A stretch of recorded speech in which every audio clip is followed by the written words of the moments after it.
¿Cómo están? Un gusto saludarles. Gracias por compartir con nosotros, como ocurre habitualmente cada jornada, este programa Cita Regional de Quinta Visión. Y hoy con cuatro interesantes invitadas e invitados, todos de nuestra región, para dar a conocer sus opiniones, analizar, reflexionar sobre los temas que están pasando en nuestro país y también en nuestra región principalmente. En primera instancia quiero saludarlos a todos, a ella, diputada por el distrito número 6 de RN, Camila Flores. ¿Cómo está, Camila? Un gusto y un abrazo tenerla en este programa. Muchas gracias, Bernardo. Saludarte, querido amigo, con mucho afecto. Saludar a todo el panel que nos acompaña el día de hoy y mandarle un abrazo grande a todos los televidentes que nos ven. Mandarles un gran y cariñoso saludo. La verdad es que es mucha la gente, Bernardo, que nos ve la semana en el trabajo, en el despliegue en terreno que hacemos junto a mi marido, el Core Percy Marín. Nos decían, le decían a él, oiga, lo veo en el canal 9. Oiga, Sí. después me decían a mí, la vemos usted en el canal 9, así que la verdad muy contenta de que tengamos ese acompañamiento de la gente de nuestra región. Gracias, Camila. René Luis, ¿cómo está? Un gusto saludarlo, concejal, ¿no es cierto?, de C por Viña del Mar. Un abrazo también para usted. Se ríe porque usted Muy también lo bien, ven. sí, mucho. También, mucha gente dice lo mismo que nos ven aquí en la televisión. También, Efectivamente. gracias querido Bernardo y a todos los contertulios del día de hoy, que tengamos un gran programa. Y sin duda lo vamos a tener, y lo ven sobre todo en la casa, que eso es lo más importante, René me han Es contado, ¿no? Y por verdad, lo menos es ahí verdad, se es den verdad. cuenta que está en la casa.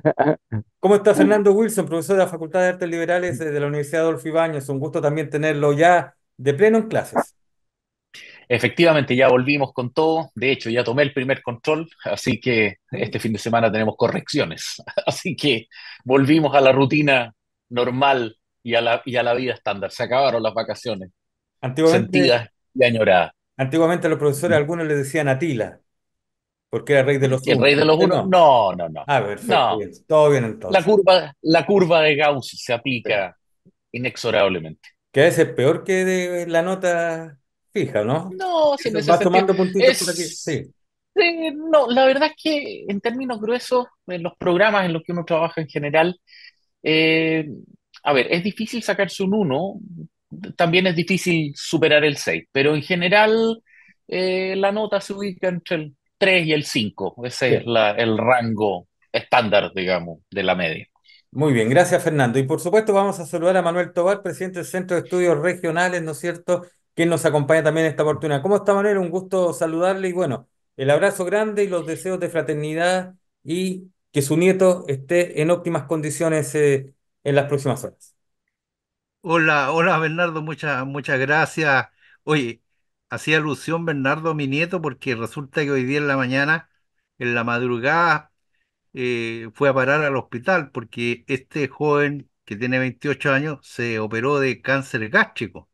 Y resulta Uf, de que en el cáncer gástrico después la postoperatoria es tremenda porque uno tiene que comer molido en el fondo y él a mm, veces no lo hace, pues entonces Se resulta tienta. que eso es complicado cuando no se hace, entonces hay dolores y bueno, hoy día fue tremendo y afortunadamente parece que no es tan grave y lo van a dar de alta, digamos, más ratito. Así que bueno, perfecto. gracias Bernardo por tus palabras. No, y es bueno también porque su experiencia, Manuel, de alguna forma sirve para muchos que nos están viendo, ¿no es cierto?, y sufren este mismo tema de situaciones. Y también presentamos a nuestro amigo, pues, el del tiempo, para que podamos equilibrar lo que son las opiniones en este programa. Quiero comenzar con usted, Camila Flores, y con un tema que está en pleno desarrollo. No lo podemos obviar, lamentablemente, porque él además estuvo en nuestra región. Fue jefe policial de la región de Valparaíso de la PDI. Me refiero a Sergio Muñoz, actual director general de la PDI, quien va a ser formalizado en los próximos días por una situación que lo liga, según la Fiscalía, a la investigación que se sigue por los casos audios, donde está, ¿no es cierto?, involucrado el abogado Hermosilla y otros con el Servicio de Impuestos Internos. Es una situación que ha comenzado a subir. En este instante, cuando estamos haciendo el programa, se ha especulado mucho cuál va a ser la situación de él, si va a seguir o no va a seguir a cargo de la PDI. Bueno, nosotros, insisto, en pleno desarrollo, vamos a dar la opinión desde lo que se puede dar, porque recordemos que se formalice no significa que sea culpable, sino que se empiece una investigación. No es la fiscalía la que determina que sea culpable, sino que es al final la justicia, después de un plazo El de tribunal. investigación, la que indica al tribunal si fue o no fue culpable. Camila Flores, estoy con usted. Sí, a ver, claro, efectivamente la formalización en definitiva es la notificación de que está siendo investigado por hechos que podrían ser constitutivos de delito, pero aquí hay algo, Bernardo, que es súper importante y que algunos se olvidan, y que es un principio universal, que es la presunción de inocencia. Exacto, Aquí cualquier persona es inocente hasta que se pruebe lo contrario. Ya eso como primer término. Esto que ha ocurrido realmente es muy grave. Por cierto que es un escándalo tremendo. Yo creo que aquí varios de los que estamos en este panel tuvimos la oportunidad de conocer a Sergio cuando fue jefe regional de la PDI. Eh, a mí me ha tocado trabajar muchísimo con él, ahora también como director general nacional, ¿cierto?, de la Policía de Investigaciones. Y la verdad es que en lo profesional yo tengo la mejor opinión de él. Un hombre muy jugado además por la defensa de sus funcionarios. Yo creo que en esto tenemos que ser sumamente justos. Las responsabilidades penales son siempre personalísimas. En ningún caso podemos generalizar responsabilidad para todos los funcionarios, los 12.000 funcionarios que tiene la Policía de Investigaciones, así lo mismo cuando ocurren situaciones ligadas al general director de Carabineros. Nadie podría pretender generalizar a los 60.000 funcionarios de Carabineros. En este caso es lo mismo. Por lo tanto, yo espero que esta situación se pueda esclarecer. Insisto, es particularmente grave, pero sí quiero decir o rescatar algo dentro de lo malo que es esta situación y que tiene que ver con que la institucionalidad en nuestro país es fuerte y funciona.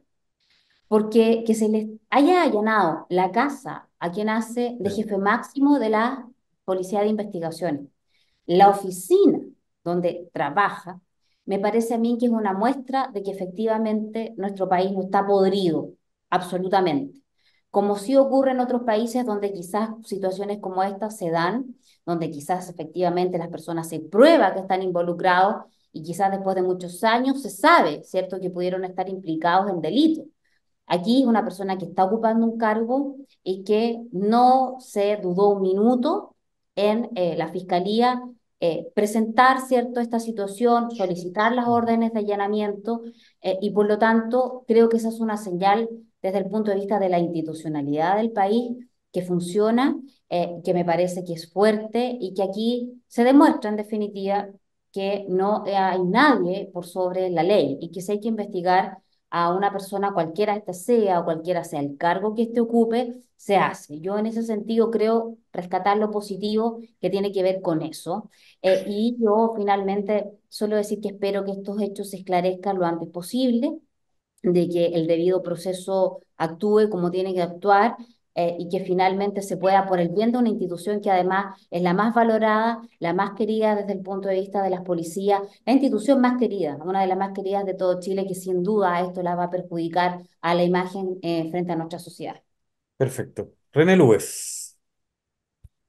Bueno, obviamente que esto nos golpeó, nos golpea. Yo también conozco a señor Muñoz Yáñez. También tengo una muy buena opinión personal, profesional de él. Así que esto fue un choque hoy día, un shock completamente duro, porque en momentos en que estamos como país tan involucrados en lo que son la persecución de los más graves delitos que tenemos en el país, sobre todo que tienen que ver con el tema del narcotráfico, por supuesto que golpea porque obviamente la PDI es una institución fundamental, fundamentalísima en la persecución de estos delitos. Entonces, golpea de que se formalice al director. Tiene razón la diputada cuando dice que esto es solamente es informarle al director que va a ser, digamos, juzgado o que va a estar, o que va a ser parte de un juicio y no tiene ninguna imputación de delito, pero claro, desde el punto de vista público, golpea. Por una parte es positivo, efectivamente, que las instituciones funcionen, es muy importante que funcionen y que no haya ningún tipo de consideración para ninguna autoridad, eso es muy importante, pero también hay que ser honesto en esto en decir que efectivamente que el máximo titular de la PDI y antes también el anterior, por razones distintas, por temas más bien de probidad, que estén involucrados las máximas autoridades de la institución más importante para la persecución del terror, golpea y duele sobre todo en este tiempo en el que estamos. viviendo. Y efectivamente es responsabilidad individual, no institucional. Yo creo que la PDI nos afecta con esto porque esto afecta a la moral también. Así que yo llamo a toda la familia tan potente que tenemos eh, como parte de la Policía de Investigaciones, mantengan sus intereses, sus fortalezas, su moral y sigan ayudando como hasta ahora a combatir los crímenes más brutales que tenemos en Chile y en particular el narcotráfico, y que esto no implique bajo ningún respecto un debilitamiento institucional, que eso es lo que más importa hoy día. Bien. Fernando Wills.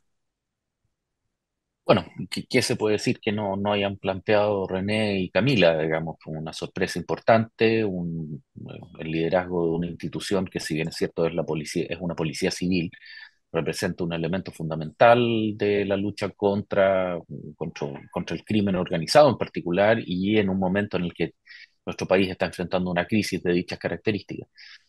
El problema de esto es que se asocia la formalización con la antigua encargatoria de reo en el sistema antiguo, por lo tanto se presume una culpabilidad, y cuando en general esto lo único que implica es el inicio de una investigación, valga la redundancia, digamos, formalizada, formal, por parte del Ministerio Público.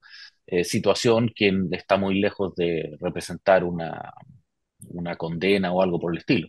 Sin embargo, podemos considerar que difícilmente esto le va a permitir continuar en el cargo debido al tipo de acusaciones y a las circunstancias que está afectando esto. Por lo tanto, es una circunstancia complicada, digamos, otra más que afecta a nuestro sistema institucional.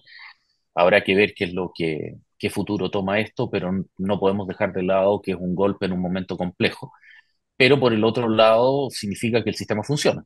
Es decir, y particularmente en una situación tan compleja como es el caso audio, con las redes de influencia que ello conlleva, digamos. Por lo tanto, es mejor conocer este tipo de circunstancias e investigarlas formalmente a la brevedad, antes que esconderlas, romper el termómetro, digamos, y quedarnos con, digamos, la percepción de que el sistema completo está, digamos, comprometido.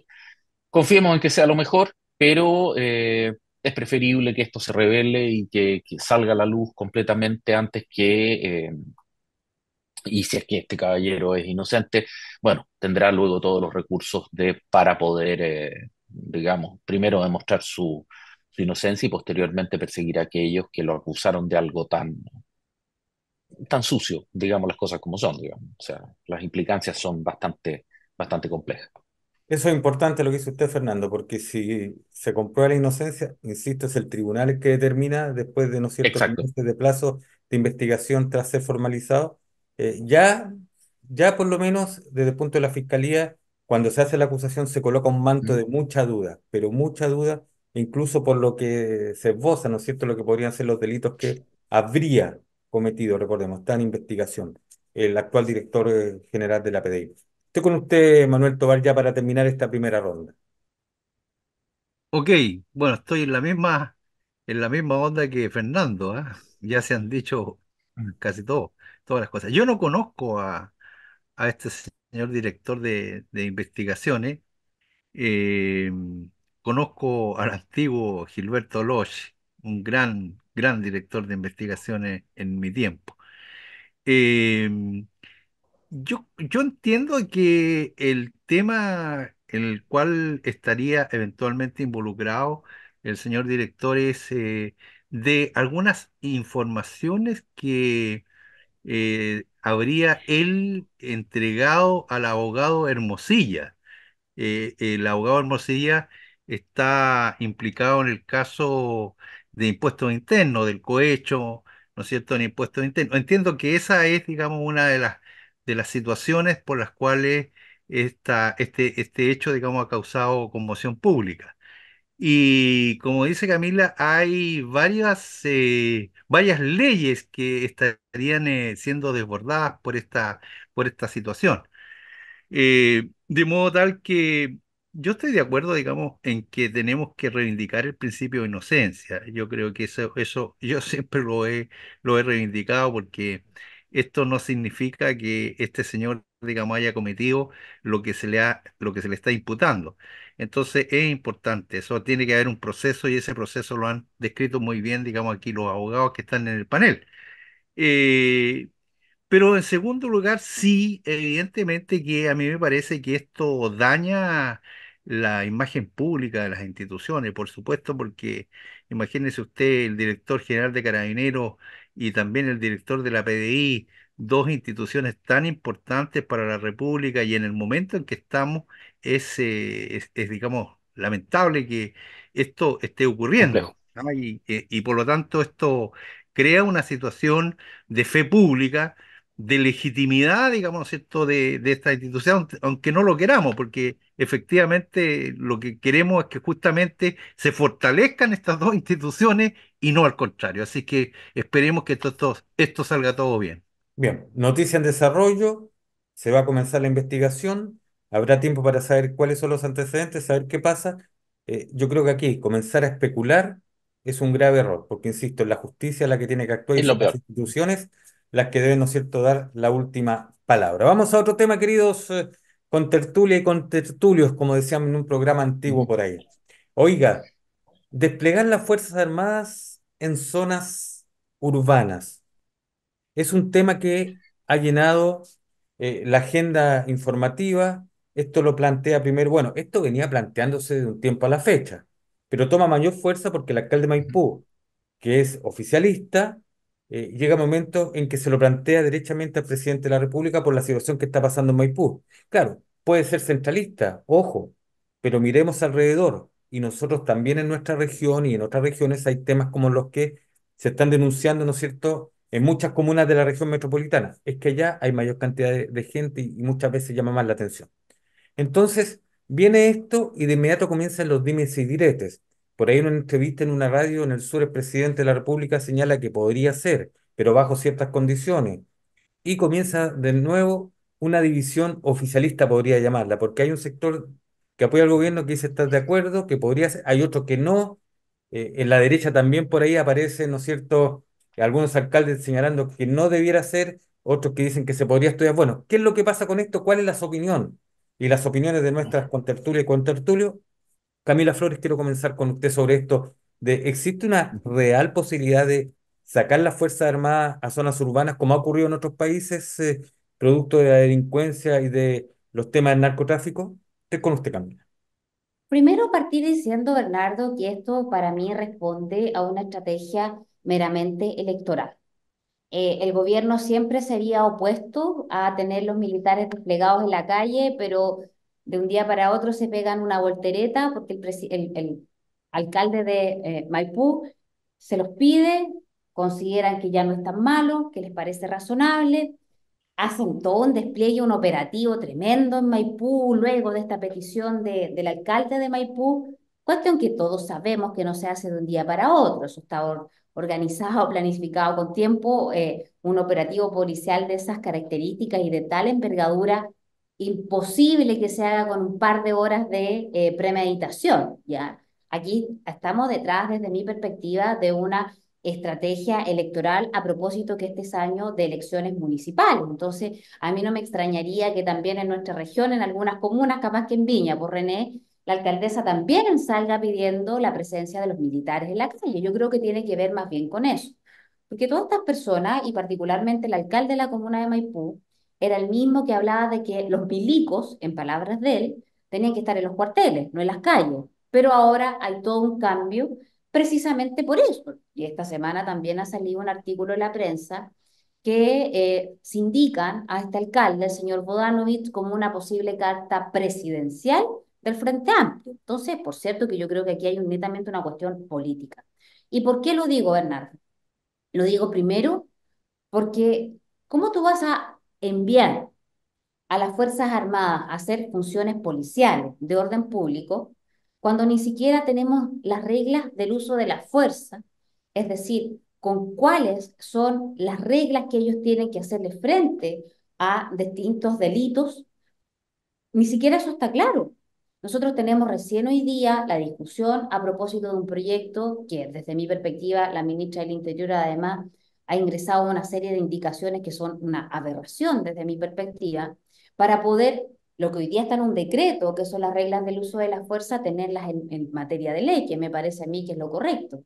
Pero imagínate que lo que ha hecho el gobierno es decirle, mire, a las Fuerzas Armadas, Carabineros y la Policía de Investigaciones, cuando ustedes se tengan que enfrentar a una situación delictual, yo les pido que ustedes traten de manera especial y privilegiada a determinados grupos. ¿Quiénes son esos grupos para el gobierno? Los grupos, las disidencias sexuales, los pueblos indígenas y los inmigrantes, los extranjeros. Es decir, voy a poner en lo burdo y en lo máximo de estirar el ejemplo que estoy dando. Es decir, si hay una situación delictual, nuestros carabineros, las Fuerzas Armadas pueden actuar, utilizar su armamento o pegarle un lumazo a un chileno, pero si es una disidencia sexual, le tiene que preguntar, ¿usted se percibe hombre, mujer? ¿Qué es lo que usted? O sea, a un heterosexual se le trata de una manera, a las disidencias sexuales de otra. Tienen que, no sé, ¿qué pretenden? Si es un haitiano, quieren que les hablen en creol. Eh, si es de los pueblos indígenas, lo mismo. O sea, esta es una aberración. O sea, aquí se parte de la primicia de la desigualdad ante la ley, de la desigualdad ante la ley. Y si hay un principio universal, es la igualdad ante la ley. Pero aquí lo que quieren es que eso no se aplique. Es decir, insisten con la idea de tener tratamientos especiales a propósito de los distintos sistemas judiciales que esta gente creó y trató de instalar en el mamarracho constitucional que a Dios gracias logramos rechazar, pero siguen intentando eso mismo. O derechamente presentan estas indicaciones para que este proyecto de reglas del uso de la fuerza jamás vea la luz. Perfecto, diputado. René Luez, yo me sumo a la pregunta, pero en lo personal para usted, ¿usted colocaría Fuerzas Armadas en las calles de Viña del Mar? Yo he sido partidario desde el comienzo que este tema, efectivamente, que en este tema las Fuerzas Armadas participen. Es tal el nivel de, yo diría, de descontrol que tiene Chile en todos los ámbitos, que se requiere por lo menos eh, que exista una presencia del Estado. El Estado no puede abandonar lo más importante con su comunidad, sobre todo en democracia, que es asegurarle que va a poder salir de su casa y llegar a su casa sin que la asalten o sin que la asesinen. Eso hoy día no se puede asegurar. En dictadura, nosotros sabíamos que salíamos de la casa y podíamos no volver, pero no en democracia. No en democracia. La primera responsabilidad de un gobierno es asegurar la, digamos, es darle seguridad a sus ciudadanos. Eso es lo primero. Así que estoy completamente de acuerdo en que los militares participen en este proceso, digamos, de que efectivamente el Estado toma el control de su territorio, el control legítimo de la fuerza, el uso legítimo y privilegiado de la fuerza, lo tiene el Estado. Y por tanto necesitamos tener ese control, pero con dos, yo diría, con dos requisitos. Primero, primero hay que darle certezas a las Fuerzas Armadas, primero, que efectivamente, cuál va a ser el marco de acción. Lo que no se puede hacer es sacarlas a la calle y finalmente, después, acusarlas de uso indebido de la fuerza o de exceso en el uso de la fuerza. Tiene que ser, a mi juicio, entregarle claridad a las Fuerzas Armadas. Se pueden definir algunos lugares, algunos puntos específicos, algunos puntos críticos, algunos sectores críticos. Bien. Y lo segundo, yo creo que tiene que haber por lo menos un proceso de formación, aunque sea un poco rápido, tiene que haber un proceso de formación o de capacitación de cómo se actúa básicamente en las calles. Pero yo soy, por estas dos consideraciones, completamente partidario de que la Fuerza Armada nos colabore, le colaboren al país a retomar algo de la seguridad que algún día tuvimos y que hoy día hemos perdido de manera dramática. Bueno, un ejemplo de aquello es lo que pasa, ¿no es cierto?, en algunos sectores todavía siniestrados el día 2 y 3 de febrero, donde recordemos que en nuestra provincia del Paraíso y Marga Marga estamos bajo un estado de excepción constitucional, por lo tanto hay un jefe de la Defensa Nacional y hay sectores donde aún hay toque de queda, donde hay vigilancia de Fuerza Armada y lo que en principio la gente temía ha ido pasando y ha ido dando buenos resultados en cuanto a los patrullajes y vigilancia. No deja a todos conformes, porque hay que indicarlo también. Hay algunos que dicen que no los ven, no pasan por ahí los efectivos, pero eso por lo menos creo que ha sido un buen ejemplo de lo que podría Oye, pasar. pero la queja es que faltan, no es que no estén, o sea, la gente quiere ver a las Fuerzas Armadas en la calle, ¿me entienden? No, es al revés, quieren, y lo que se quejan es que falta más. Perfecto. Sí, pues bien. Oiga, Fernando Wilson, Ujú, Manuel Tovar, los vamos a dejar para el inicio del segundo bloque porque ujú. esta es una conversación, nos quedan unos segundos solo para terminar este primer bloque, que da para seguir, ¿no es cierto?, dialogando y quiero reiterarle y agradecerle que nos acompañe en este cita regional de Quinta Visión TV y hoy estamos conversando con Camila Flores, diputada de RN por el Distrito 6, con René Luez, concejal de C por Viña del Mar, con Fernando Wilson, profesor de la Facultad de Artes Liberales de la Universidad Adolfo Ibáñez y con Manuel Tovar, presidente del Centro de Estudios Regionales. Nos vamos a separar solo por algunos segundos y ya volvemos para continuar conversando y dialogando en este cita regional.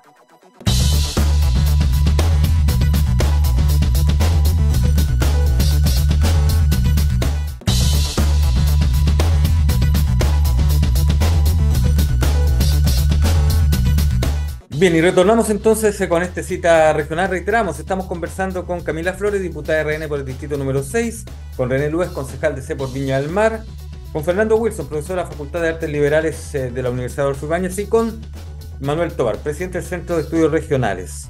Estábamos, al concluir el primer bloque, hablando sobre esta idea que ha surgido de algunas autoridades de desplegar las Fuerzas Armadas en zonas urbanas. Quiero comenzar el segundo bloque con su análisis, Fernando Wilson. Muchas gracias. A ver, yo tiendo a tener una visión menos entusiasta que la de René, precisamente por uno de los motivos que René mencionaba, que era proveerle las redes y contexto de operaciones. Recordemos que hace algunas semanas atrás, cuando ocurrió el desastre en Ecuador, donde se asaltó un canal de televisión, unas cárceles, etcétera, el Congreso llegó hasta aprobar una suerte de amnistía previa a las Fuerzas Armadas cuando intervinieran en las operaciones. El punto que tenemos en el caso chileno es que el costo-oportunidad de desplegar a las Fuerzas Armadas es tremendamente complicado para las propias Fuerzas Armadas y para sus funciones principales. Primero, una fuerza militar, al contrario, una fuerza policial está preparada para maximizar el uso de violencia en espacio y tiempo para quebrar la voluntad de lucha del adversario y de esa manera reducir la cantidad de bajas. Es decir, a un subteniente, a un oficial subalterno que esté a cargo de una patrulla y a los soldados que la componen, su instrucción y su entrenamiento los lleva a disparar primero y preguntar después. El tiempo que tomaría darle la instrucción de control de orden público es tan grande que sale mucho más fácil simple y sencillamente formar nuevos carabineros. Porque el resultado de eso es que se va a desnaturalizar al soldado, se le va a quitar tiempo de su instrucción y entrenamiento profesional en la consecución de su carrera, y al mismo tiempo se va a conseguir un pésimo policía, porque efectivamente no tiene los equipos, no tiene la instrucción, no tiene el entrenamiento ni la inclinación. Otra cosa es que pueda cumplir funciones de apoyo, logístico, inteligencia residual, el uso de mecanismos, etcétera. Pero verlos actuar en las calles es tremendamente complicado. Y ahí viene un segundo elemento, que es un espejismo bastante difícil. Eh, en los medios de comunicación se ha insistido en que la visión es que los militares reemplacen a carabineros en funciones de protección de instalaciones fijas, etcétera. Bueno, primero que nada aclaremos algo, carabineros no protege ninguna instalación física. No existe ese concepto en Chile, incluso más, eso lo asumen más bien guardias privados. Y por el otro lado, los militares, cuando salen, la imagen popular en los sectores populares que existe es que los militares van a salir a disparar. Y resulta que tenemos ejemplos brutales del estallido donde se sacó por ejemplo, recordemos el caso de un cabo de ejército a quien se le entregó un fusil, una cantidad de munición, se le entregó un papel fotocopiado donde salían algunas, entre comillas, reglas de enfrentamiento. El hombre, nadie podría sostener que con mala intención creyó interpretarla, se vio amenazado, disparó, hirió a una persona en la pierna y resulta que esa persona hoy día está en la cárcel porque ni siquiera se le aplicó en los principios de legítima defensa privilegiada, etcétera. Es decir, estamos sacando las castañas del fuego con las manos del gato. Estamos usando personas o instituciones del Estado que no están preparadas para hacer una función que los va a desmoralizar, que los va a exponer. Y además hay múltiples ejemplos. Cada vez que se ha utilizado una fuerza militar para el control de orden público, no solamente no se consigue, se generan múltiples problemas, sino que además se daña la fuerza. El caso más concreto es el Bloody Sunday de 1972, cuando paracaidistas británicos, hasta hay hasta una canción de YouTube en eso, le dispararon una turba en Irlanda del Norte, en Londonderry o en Belfast, cuando sintieron que les disparaban, y casos de las Fuerzas Armadas Mexicanas, las cuales fueron destrozadas por el narcotráfico, precisamente por ser utilizadas en este tipo de funciones. Eh, Termino con una última frase. En lugar de tratar de hacer una mala herramienta, de sacar las castañas del fuego con las manos del gato, démosle a la fuerza especializada las herramientas y el contingente que necesita, carabineros e investigación. Perfecto. Manuel Toa. Bueno, yo creo que este es un tema bien complejo porque uno escucha a la que podría ser eventualmente candidata a la presidencia de la República de la derecha, digamos, Evelyn Matei, señalar, digamos, que no es partidaria de que salgan a la calle los militares.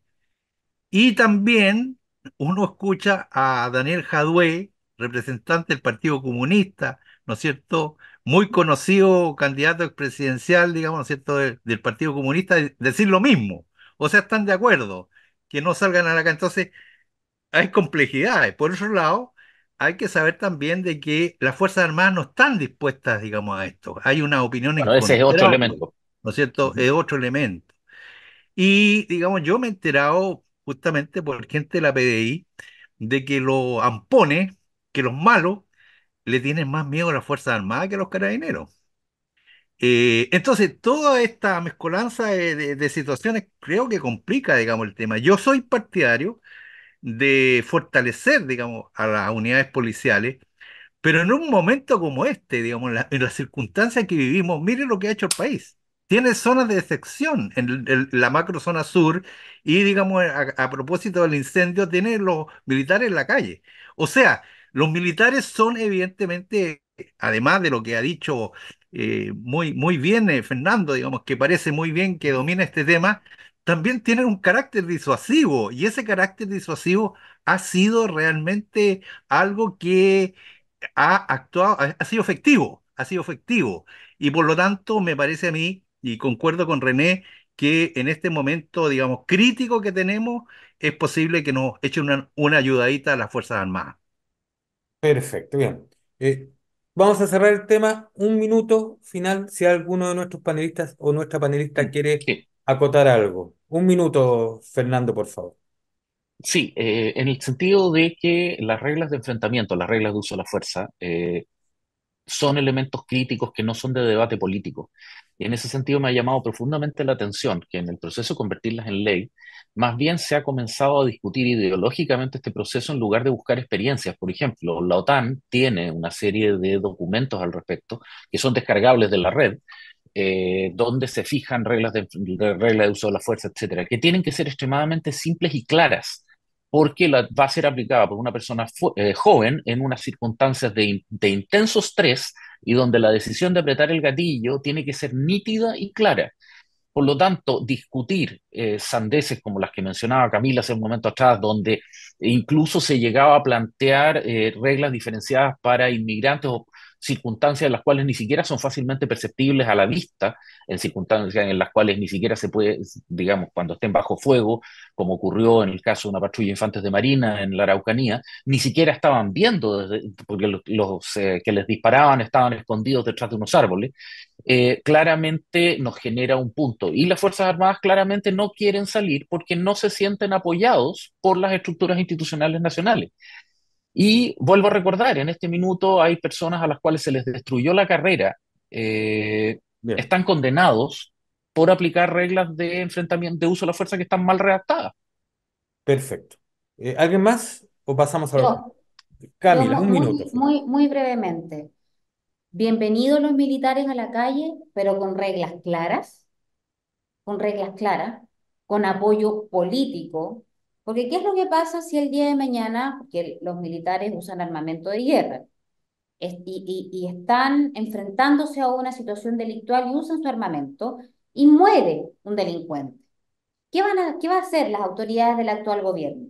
¿Van a salir a defender y a apoyar a ese militar o van a ir corriendo al Instituto de Derechos Humanos a pedir que se castigue, que se le querelle a ese militar y que más bien se pongan del lado de la defensa del delincuente? Esa es la pregunta. Y por eso es que los militares más bien se rehúsan.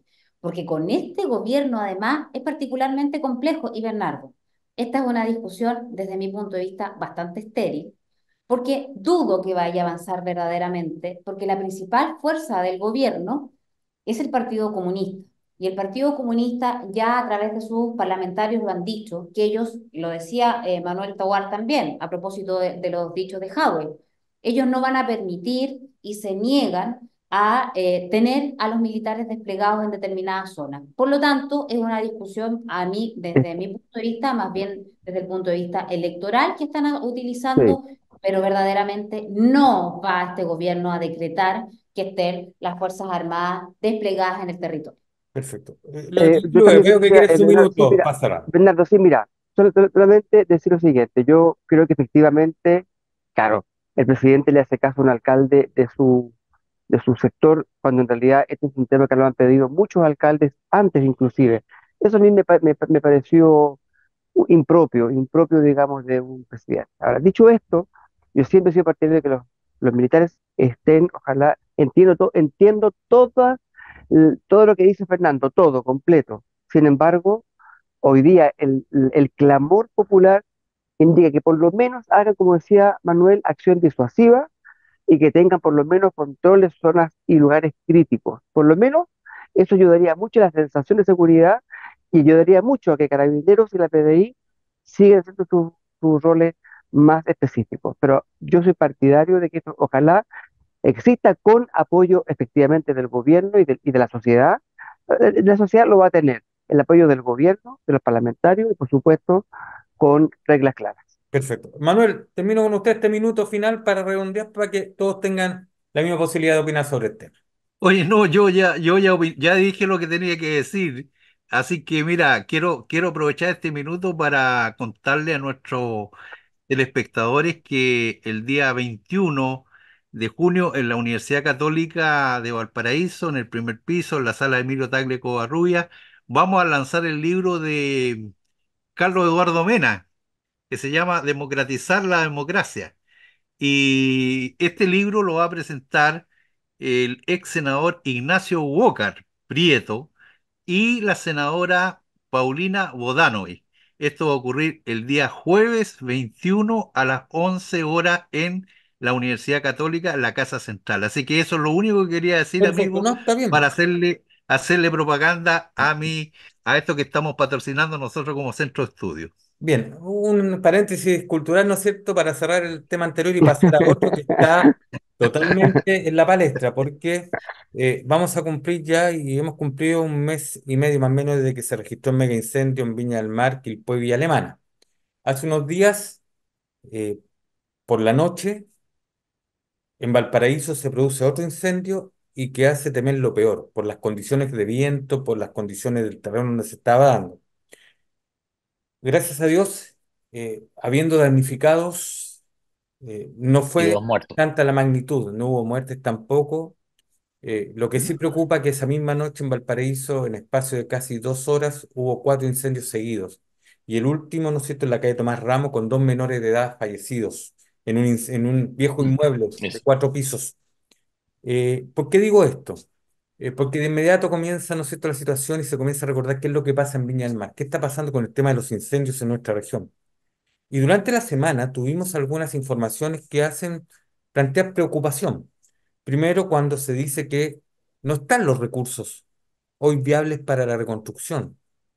¿Qué pasa con familias del Olivar, por ejemplo, que están preocupadas por el tema de sus hogares? Se ha hablado incluso de expropiación por parte de las autoridades. ¿Está avanzando tan rápido como se esperaba este proceso? ¿Qué va a ocurrir con los sectores donde hay asentamientos ilegales, donde ya el ministro de la Vivienda en el propio Congreso Nacional, al asistir a la Comisión de Vivienda del Senado, después señaló que el Estado no va a colocar recursos para volver a construir en sectores riesgosos, lo que me parece bastante bien. Pero ¿qué pasa con aquellas familias que son muchas? Bueno, temas que se han ido dando en temas en torno a la reconstrucción. Camila Flores, ¿le preocupa cómo está O, avanzando este tema de la reconstrucción? o sea, a ver, me preocupa especialmente, Bernardo, lo que está pasando, porque vemos una lentitud, una falta de información. Noto también una falta de compromiso tremenda. Las personas que han vivido esta situación siguen en carpas, siguen sin muchos de ellos las ayudas. Yo estoy hablando de los verdaderos beneficiados, porque digamos también las cosas como son. Se conoció un informe donde muchos, digamos, de las personas que habían llenado esta famosa ficha FIDE no Fíjese. eran realmente los damnificados. Entonces, lo que ha ocurrido es un desorden, además, Bernardo, tremendo. Eh, yo la verdad es que me preocupan las palabras del ministro Montes, porque definitiva, o sea, en Chile hay plata para las fundaciones, pero no hay plata para hacerle frente a situaciones de emergencia como esta. Entonces yo me pregunto, por ejemplo, ¿para qué está el 2% constitucional? O para qué están los fondos de emergencia que dejó un monto, que dejó además creado el expresidente Sebastián Piñera a propósito del mismo tema del terremoto del año 2010. Entonces, yo creo que efectivamente esto no es algo que se vaya a resolver de un día para otro, y todos entendemos que esto es probablemente de mediano aliento, pero tienen que partir por algo. Y lo que está pasando es que no parten. Y si no hay información fidedigna respecto de las personas que han sido verdaderamente damnificadas, es porque en el gobierno no se han desplegado en terreno, porque no han ido casa por casa, mire lo que estoy diciendo, terreno por terreno, para ir efectivamente a encuestar y a poder entrevistarse con las personas que verdaderamente lo perdieron todo, incluidos muchos de ellos sus familiares. Eso no lo han hecho. Entonces, yo me pregunto qué está pasando que no lo hacen. ¿Dónde están los funcionarios públicos, que son muchísimos y que podrían perfectamente desplegarse en terreno para ir y constatar de primera fuente las personas lo que necesitan y cuál es el nivel de los siniestrados? Porque hay cosas muy raras, hay personas que les han llegado ayuda que han sido más bien muy poco perjudicados, en algunos casos no han sido perjudicados, les han llegado ayudas igual, pero a otras personas que realmente sí lo han perdido todo no les ha llegado nada o les ha llegado muy poco, y ni una parte de lo que les habían prometido realmente por parte del gobierno. Entonces, yo veo una suerte también como en todo lo que han hecho en este gobierno, de improvisación, de desorganización y en definitiva de no saber cómo enfrentar una emergencia, probablemente de las más dramáticas que hemos vivido en los últimos tiempos a propósito de la cantidad de compatriotas que murieron, precisamente porque muchos de ellos no se les dijo evacúen, huyan de tal lugar, pero en ninguna parte se les dijo para dónde tenían que ir, y muchos de ellos murieron precisamente tratando de arrancar alguna parte, y los alcanzó el fuego. Entonces, yo la verdad es que a ratos veo una desidia importante de parte de las autoridades con las personas que tanto están sufriendo. Solo un paréntesis con respecto a lo mismo. En el incendio de este miércoles 13 en Valparaíso, en el sector alto del Cerro Cordillera, también hubo 6 alarmas de evacuación sonaron. De hecho, yo vivo en un cerro de Valparaíso y también me alcanza, en aquel día 2 y 3 de febrero, también me llegaba la alarma a mi celular. Sí, Y a mucha todo. gente se quejaba de lo mismo, decía lo mismo. O sea, nos dicen que evacuemos, pero no sabemos hacia ¿Para dónde. dónde? Sobre todo, por ejemplo, en Valparaíso, guardando las proporciones y en la parte alta, donde las calles son muy estrechas en algunos cerros. Haciendo un Riesgo. paréntesis, eh, con ustedes quiero conversar también, René Luez, porque parece que en Viña Mar la situación también anda bastante lenta y han surgido otros temas como lo que está ocurriendo con algunas familias del sector olivar, que recordemos que es un sector consolidado, viviendas consolidadas por más de 50 años. A ver, respecto al tema de la demora, sí hay una demora que ya está muy, lamentablemente muy asumida.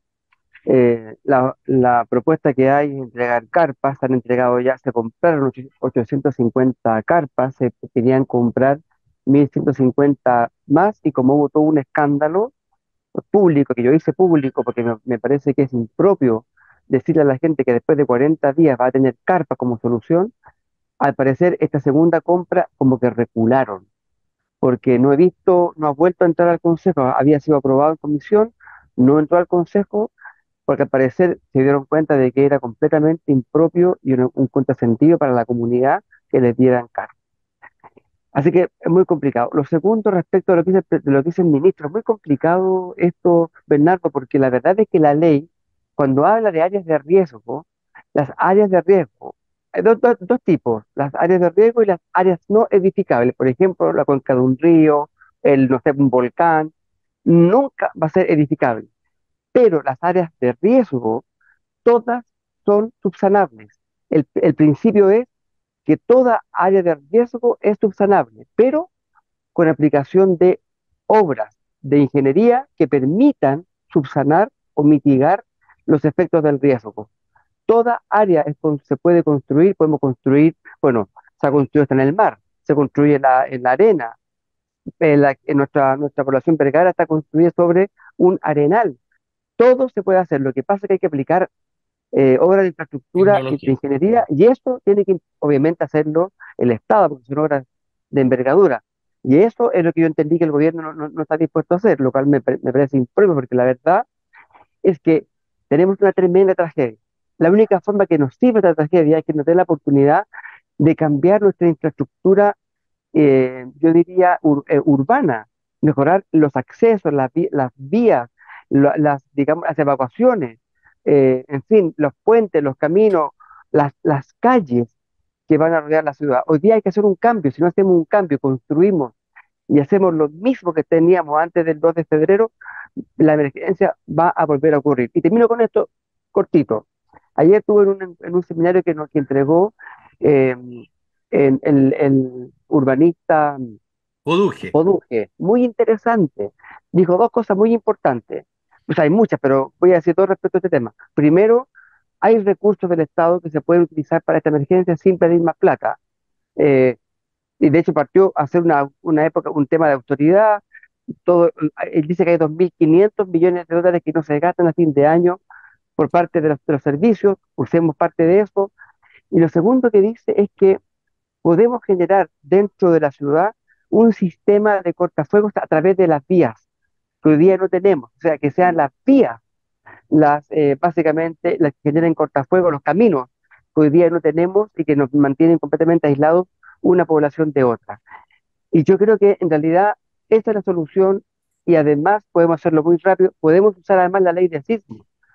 Acabamos de aprobar el día martes una cosa, está bien, aprobamos 139 millones para un estudio que va a generar las áreas de riesgo. Yo le decía, ¿por qué no utilizamos la ley de sismos hoy día que nos permite, no en 2 años, sino que hoy día nos permite 3 meses que el municipio pide al presidente de la República generar las áreas de riesgo hoy día, 4 áreas de riesgo más importantes o 4 amenazas y en 4 meses, tres Perfecto, meses tenemos aseguradas estas áreas de riesgo. Ojalá que lo hagan, ojalá que lo hagan. perfecto. Fernando Wilson. A ver, aquí vemos uno de los problemas centrales que ha estado presente en esta administración desde el inicio, que es la capacidad de gestión y coordinación de los órganos del Estado. Vemos múltiples explicaciones, pero no vemos soluciones, y ese es el problema, como que planteaba el propio presidente al cumplir 2 años de gobierno, que ya no había espacio para continuar explicando o proponiendo, había que partir gestionando. Lamentablemente no tienen, al parecer, la preparación para poder hacerlo y tampoco tienen la capacidad de convocar a aquellos que sí saben hacerlo. Por lo tanto, se generan tensiones bastante complejas. Y yo iba a mencionar precisamente lo que planteaba hace algún momento atrás. Seguir actuando como si esto fuera una emergencia de quiebre al mes y medio de ocurrido, digamos, comprar carpas a los 40 días demuestra un problema conceptual de manejo y de gestión de la crisis. Y en ese sentido, uno echa de menos más bien la operación de la media docena de cargos que fueron nombrados por el presidente. ¿Dónde está el gerente técnico? ¿Dónde está la ministra coordinadora? Etcétera. Hay una enorme cantidad de caciques, pero no pareciera haber el hecho que se estuvieran convocando por parte del gobernador regional, la misma alcaldesa, voluntarios para ir a trabajar en el proceso de gestión en una condición en que el Estado de Chile ha contratado más de 100.000 personas en los últimos 2 años, es incomprensible. Por lo tanto, de alguna manera, este tipo de catástrofes son pruebas de fuego para las capacidades objetivas de gestión que tiene el Estado y lamentablemente no está pasando la prueba. Y todavía no tenemos una amenaza de lluvia inminente, situación que va a ser crítica. Las mañanas ya son bastante más frescas, pero todavía no tenemos una lluvia. Se supone que van a ser lluvias relativamente intensas hasta mayo-junio. Eh, por lo tanto, esta situación tiene que resolverse de manera urgente, digamos, dentro de la próxima semana o poco más, so pena de tener una catástrofe humanitaria mayor, en la que ni siquiera quiero imaginarme. Y ahora tenemos las 40 casas quemadas en el Cerro Cordillera, y bueno, o sea, el Cerro Mariposa, perdón, y tenemos, digamos, problemas serios que no están pudiendo ser abordados de manera efectiva. Se habla de una veintena, ¿ah? Bajó el número porque como había muchas casas en quebrada detrás de la calle, ¿no es cierto? Pero el municipio más o menos catastró en cerca de una veintena en el Cerro Cordillera. Estoy con usted, Manuel Tobar, cuando ya nos quedan poquitos minutos para terminar este programa. Ay, ay, ay. Bueno, mira, a mí, digamos, me preocupa mucho el tema del financiamiento. Porque claro, tanto a nivel regional como a nivel nacional se dice, digamos, se dicen cosas que preocupan. En nivel nacional, la directora de presupuesto puede decirle a la comisión del Senado de que ellos, digamos, no tenían presupuesto para emergencia en el fondo, que hay 900 millones para emergencias que ya tuvieron en tres emergencias el año 2023, que ya comprometieron, digamos, hasta el 2026 recursos de arrastre y digamos, ¿no es cierto?, que quieren mantener todo lo que significa los recursos del plan de rehabilitación que tiene el gobierno en tema de vivienda. De modo tal, digamos, que esto ha afectado mucho a las finanzas públicas, según ella dice, y no hay plata, digamos, ¿no es cierto? No hay recursos, no. Y eso realmente crea una sensación de incertidumbre, algo, digamos, ¿no es cierto?, que, bueno, revela que el gobierno no tiene, digamos, prioridades en este tipo de cosas. Y comparto que hay, digamos, algunos recursos, digamos, como el 2%, digamos, ¿no es cierto?, de emergencia que se puede utilizar, lo han pedido muchos alcaldes y gente, digamos, que sabe este tema. Y en segundo lugar, el tema regional. En el tema regional hemos visto un gobernador que dice que el tema de la reconstrucción se puede hacer con la creación de las áreas metropolitanas. Y resulta que en las áreas metropolitanas no hay ninguna norma, ¿no es cierto? Ninguna competencia que habilite, digamos, al gobernador a hacer eso. Y además, digamos, el gobierno regional puede crear un fondo de inversión metropolitana, pero ese fondo de inversión metropolitana lamentablemente crea una inequidad territorial, porque claro, las platas se van a ir, digamos, a las grandes ciudades y Ciudades. comunas, y resulta que las comunas periféricas van a sufrir, digamos, ese desprecio. Entonces, hay, digamos, aquí una situación muy, muy compleja, digamos, que es muy importante destacar y solucionar. Perfecto. Se acopló plenamente a sus 3 minutos, Manuel Tobar, lo que nos va a permitir que nos podamos despedir de nuestros panelistas y que cada uno en un espacio de 30 segundos quiera hacer una última mención, algún saludo o algo así. Camila Flores, diputada de RN Distrito 6, muchas gracias por haber estado hoy con nosotros. Mira, muy cortito, Bernardo, solamente para compartir con ustedes y nuestros televidentes la alegría de 600 personas y de sus familias que recibieron las llaves de, por fin, sus viviendas. El Limache, el Comité Valles del Limache, son, imagínense, Sí. 600 departamentos. Fue un mega proyecto que ha pasado por distintos gobiernos, todos hicieron su parte y la verdad es que este día jueves pudimos ya hacer materialmente la entrega de sus llaves. Yo muy contenta de haber sido parte de esto, de poder haber contribuido, ayudado a agilizar los trámites, porque verdaderamente entre tanta tragedia, entre tantas malas noticias, qué bonito es poder compartir la alegría de quienes por fin van a tener su casa propia. Así es que a Lorena, a Pamela, dirigentes de este comité, mandarles un beso enorme y a cada una de las familias nuevas propietarias. Muchas gracias, Camila Flores. René Lues, concejal de C por Viña del Mar. Por lo mío en general, quería dar un saludo especial a todo el equipo de bomberos de la región de Valparaíso, particularmente de Viña del Mar, que cumplieron el 2 de febrero esos días y ahora también ayer, perdón, el día miércoles en Valparaíso, una labor encomiable con un nivel de profesionalismo tremendo y uno nunca se cansa de agradecer a bomberos toda la tremenda labor que hacen de manera completamente voluntaria. Y por supuesto también a todos, a la gente de CONAF, que también cumple un rol muy importante, y a Carabineros ya a la PD. Yo creo que en- tenemos todo el tema de los desastres que por un lado y también el tema de la delincuencia que hoy día nos corroe, así que Carabineros, investigaciones, sobre todo en estos momentos difíciles que están pasando por sus autoridades máximas, decirles que cuentan con el apoyo tremendo de la comunidad, el respaldo de su labor, y ojalá que tengan la misma moral con la que entraron a la institución y que la van a mantener hasta que termine su vida. Muchas Gracias. gracias. Fernando Wilson, gracias por estar con nosotros. A ver, esta vez simplemente voy a hacer algo bastante más prosaico, digamos, varios grupos de alumnos de mis cursos en la universidad me han cobrado sentimientos cochinos que no los menciono. Entonces, en este caso en particular, digamos, a la sección 19 de Civilización Contemporánea del curso de Análisis Internacional, para que vean que no los olvidé en esta ocasión. Todo lo prosaico del caso, pero ahí están, para que no me cobren sentimientos Muy bien, cochinos. muy bien. Siempre bueno, un abrazo. Termino con usted, Manuel Tovar. Sí, yo voy a hacer una nota política aquí en este último minuto. Mira, Menos de un minuto. la democracia cristiana de la región de Valparaíso va a tener una junta regional. Algunos hemos preparado un voto político que dice tres cosas.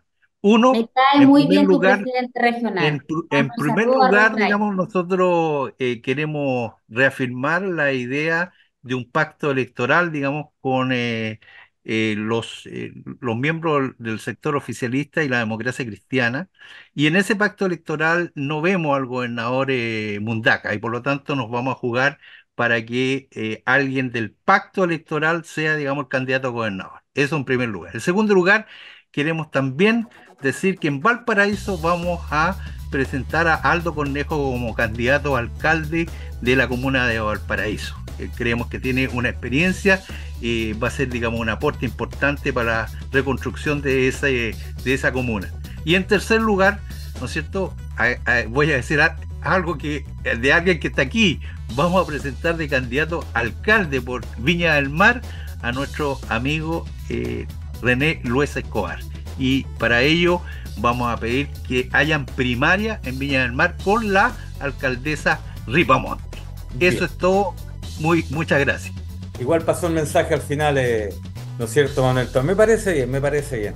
Bien, pues Camila Flores, diputada de RN, distrito número 6. Gracias, René Luez, concejal de 6, candidato, que lo van a presentar por Viña del Mar. Muchas gracias. Gracias, Fernando Wilson, profesor de la Facultad de Artes Liberales de la Universidad Adolfo Ibáñez. Sus alumnos, sin duda, ahora sí que le van a dar un abrazo como corresponde el lunes cuando lo vean. Y a usted, pues Manuel Tovar, presidente del Centro de Estudios Regionales, también muchas gracias y reiteramos que su nieto, que en óptimas condiciones salga muy bien, ¿no es cierto?, de esta situación de salud que está pasando. Y a Por ustedes, supuesto. muchas gracias por gracias. ser parte de esta cita regional. Y por supuesto, continúe junto a la programación de nuestro canal. Que esté muy bien usted y su familia.